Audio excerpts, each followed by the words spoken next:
Attention.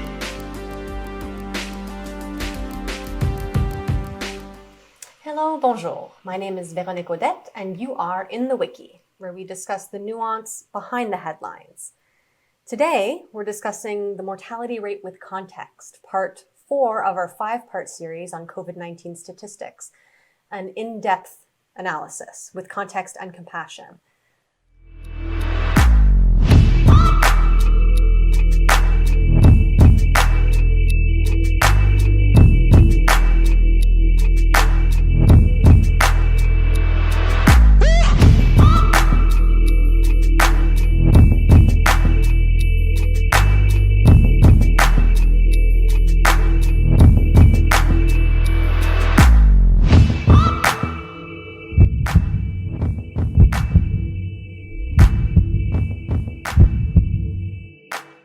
Disclaimer alert. So today we're actually going to be covering a lot of facts and figures. We're going to be talking statistics, going into the research behind the mortality rates of COVID-19, but we're also going to be inserting our human perspective. So this is a disclaimer that we encourage you to have a look at our website at in24.ca, look at all of our reference material, and we encourage and in fact empower you to make your own decision as an independent sovereign being on the subject. And we are human beings that are going to be weighing in on the matter. This is a perfect segue actually to introducing the newest member to our In24 team, Diana Shaban. She is a truth hunter and avid conversationalist, and she's joining us here as an anchor. So welcome. Thank you so much. I'm so thrilled to be here. We are really grateful to have you. It's so great that we're going to be able to really engage with this on a human perspective and try to break down the facts and figures in a way that is digestible. So I'm super excited. Thank you for joining us. We're actually going to start with a brief recap of the previous episodes. Now, again, have a look at our in24.ca website. We have all of the articles present there with all the source material, including the PowerPoint presentations that we use to convey this narrative. And we also welcome you to have a look at our previous In the Wikis when I wasn't so blessed to have a beautiful co-anchor. Thank you. So to briefly summarize, the first In the Wiki that we did was addressing the lockdown model that shut down the global economy. Now, Neil Ferguson is an author and researcher at the Imperial College of London, and he authored a report that was credibly criticized for its exaggerated epidemiological models, claiming that the death rate was going to be a ridiculous amount. Yeah, measures higher than it is now. I mean, thankfully, we're not advocating for a higher mortality rate. That's for sure. I think they did that to just implement the most amount of fear in people because this is very fear-based. I mean, this is something that we're going to be discussing today. I mean, fear does generate compliance. Yeah. And the whole structure of that report was basically implementing as much fear into people. I think that that's something that you could, as a reasonable observer, say. Yeah. And just that fact on itself doesn't really make a compelling argument, but if you contextualize it with all of the possible funding biases that were present within the report, I mean, the Bill and Melinda Gates Foundation gave $79 million to the same research speciality that Neil Ferguson focuses on. Right. So, it was specifically for malaria control in sub-Saharan Africa. But those are his author affiliations on the website. Actually, if you see here, and we go into this again in the article and in the wiki, we're able to draw those correlations. And of course, we're not stating with any amount of certainty that he's in the pocket of Bill Gates, only that the circumstantial evidence does lead one to believe that there are some funding biases and some type of impropriety here at hand. And that's only going to be, I think, compounded by the stories that we're going to cover moving forward. Do we know why he chose to make a $79 million donation towards malaria in the same month as the COVID outbreak? Yeah, I mean, that's such a good point. So I wish on the Bill and Melinda Gates Foundation it said what day in March the grant was given. It doesn't say that. It doesn't say. We have no way of finding that out? No, unless we reach out to Bill and Melinda Gates. Or, I wasn't able to find it. Right. What's really interesting is that, so the report was released March 16th. Okay. And then March, whatever time, the Bill and Melinda Gates Foundation gave the $79 million donation. Now, they do have history of funding malaria programs throughout the world, stating that they are, trying to improve the lives of so many people. Yeah. I mean, it's contentious, right? Because even with some Bill and Melinda Gates... Is there any proof that they improve the lives of any people? I love that question.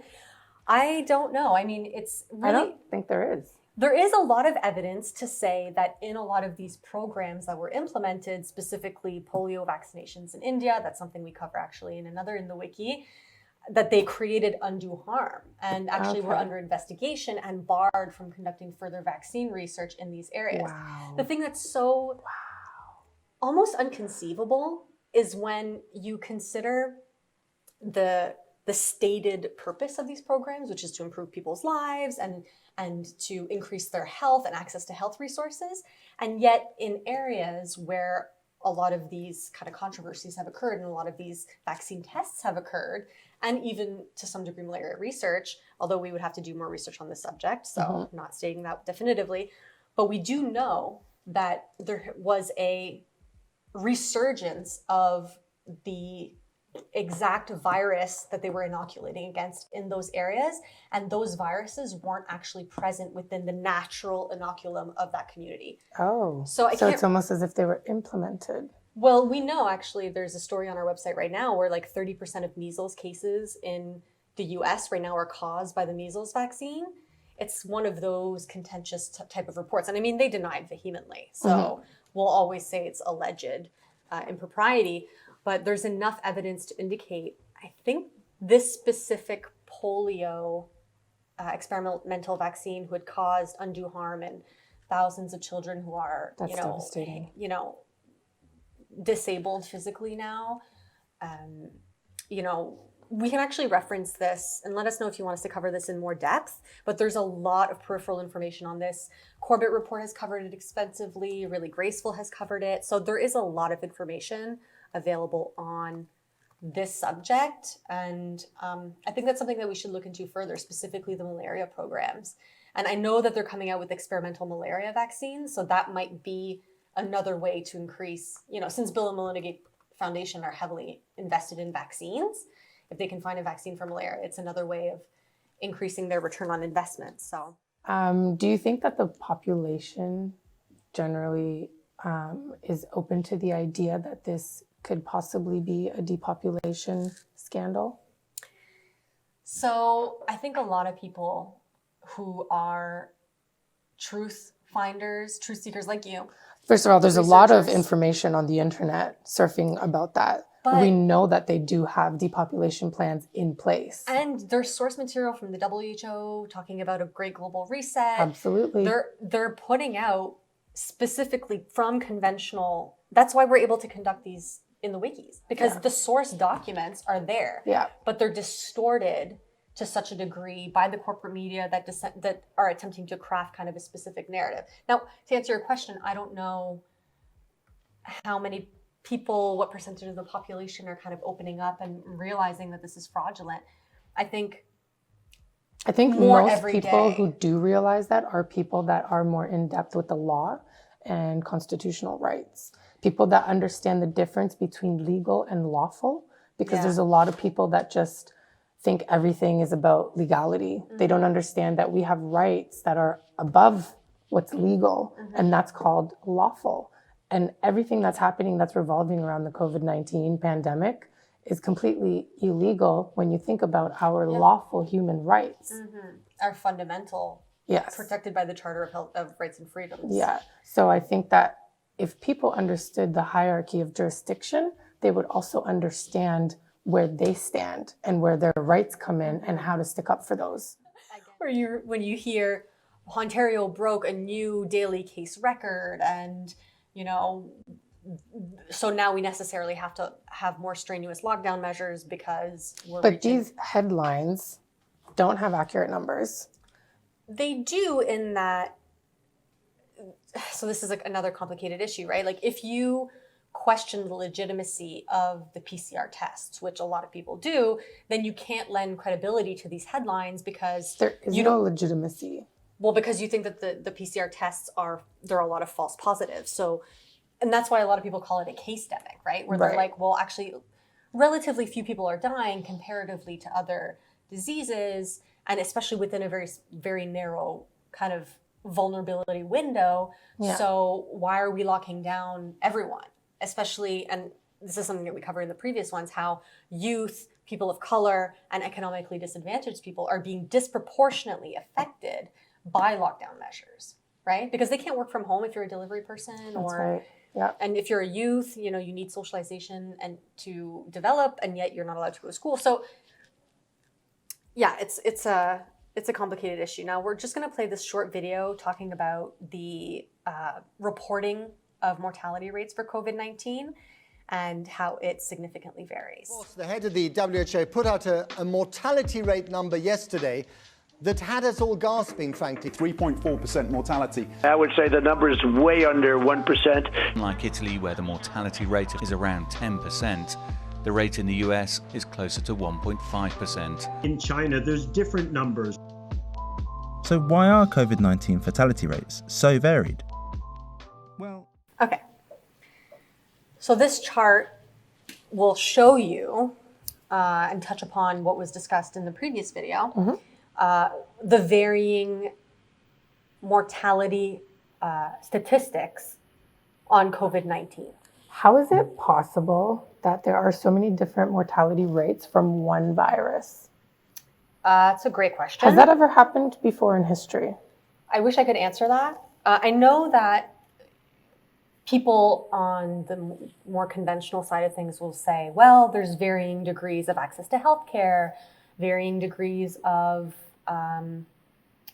ability to socially distance and follow guidelines and so on. Whether that's able to explain the difference between a mortality rate of less than 1% to a mortality rate of above 25%. I think that's a ridiculous difference. Seems like a significant disparity, especially when you look at, so if you look at this chart, Singapore, they have multi-generational households. Yes, they are used to wearing a mask, but they have specific conditions that maybe China, which is on the higher end of the spectrum, also has. So you can't. There's more nuance in mortality statistics, and that's what we're going to be talking about today. What about, is there significance in the people who wear the hijabs, who are always covered?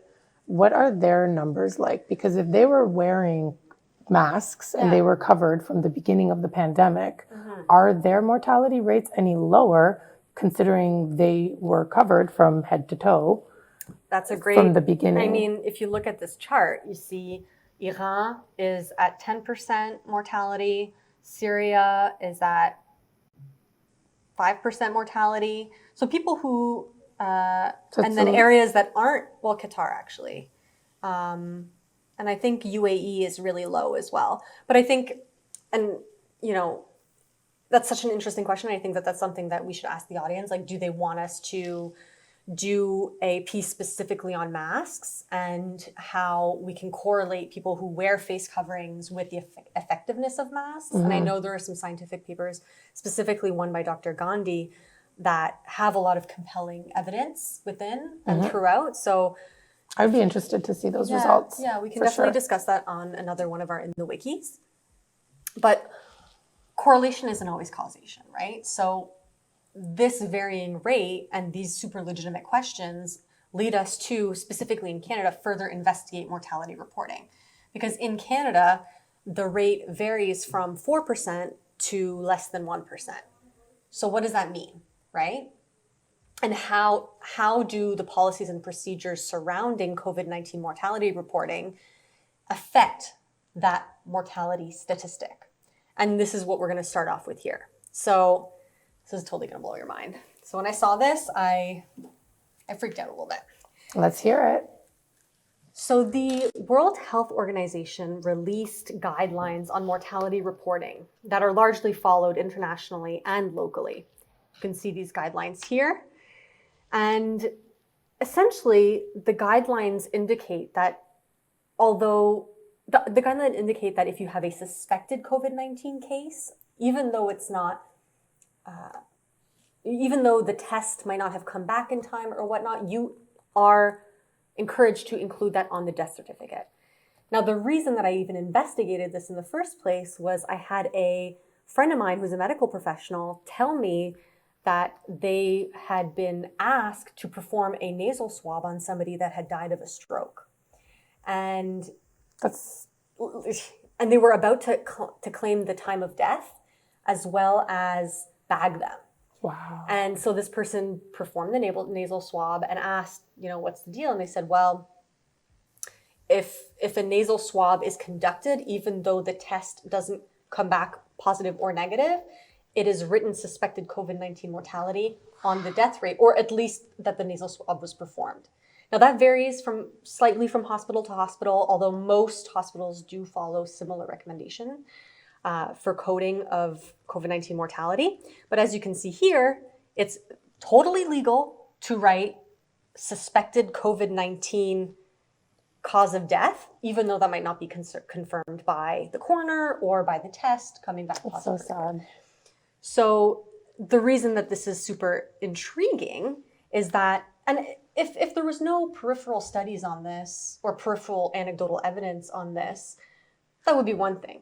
But I don't know about you, I've seen on Facebook, Instagram, and so on, a lot of people talking about, a family member of theirs died in a motor vehicle accident, and yet on the death certificate it was labeled COVID-19. Yes, I've heard a lot of that. Yeah. And I am not the type of person that will just wholeheartedly discredit someone's viewpoint because it doesn't coincide with mine.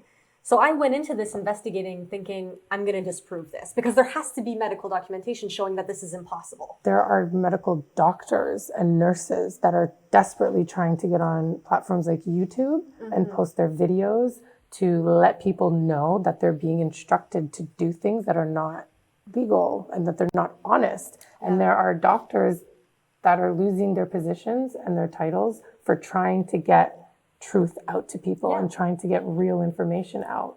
Yeah. And if you think about it, like as a physician, how brave do you have to be to speak truth to power like that? You could be indebted hundreds of thousands of dollars because you got your license can be revoked. You can face backlash from friends and family on Facebook and just generally. Yeah, they can just criticize your character completely. Yeah, and I mean, these are credible people. There are, I think it was 17 Ontario doctors. We're actually looking to have them interviewed here on the show. Amazing doctors so incredible. who have talked about the lockdown model and how it is not an effective means of controlling COVID-19 and that it's causing more harm than good.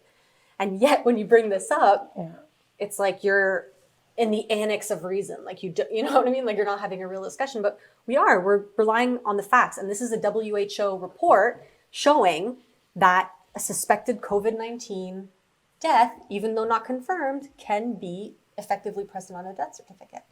Yeah, and I think when you follow the money, you realize that it is just generating a lot of money, and none of that money is going to the people who are suffering.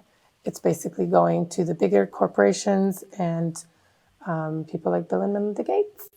Well, before we completely wrap this up, I have to thank you for being the most amazing co-host I've ever worked with. Thank you so much for having me today. It was an absolute pleasure to be here. You're so sweet. You're very, very sweet. And, I'm so excited to continue to co-create these, narratives and stories together and really explore things from a human perspective because we're humans. We just care. Like our purpose is to serve, my purpose is to serve the greater good, With truth and with honesty, which is what the people running this reality are failing to do on a very large scale.